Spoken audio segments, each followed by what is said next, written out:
To enter downloaded mode on Samsung Galaxy S26 Ultra. So let's start the video. First of all, just hold phone and if you want to enter downloaded mode, so just click and hold on power button and volume down button. Now here, so click on power off.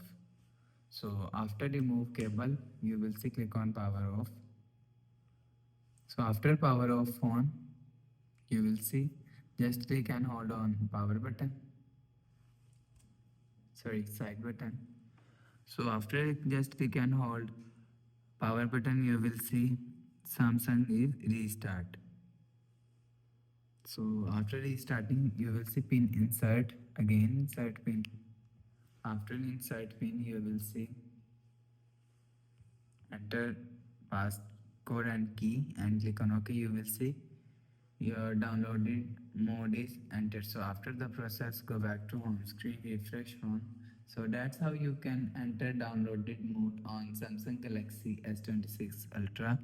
So if you like the video, please subscribe. Thanks for watching.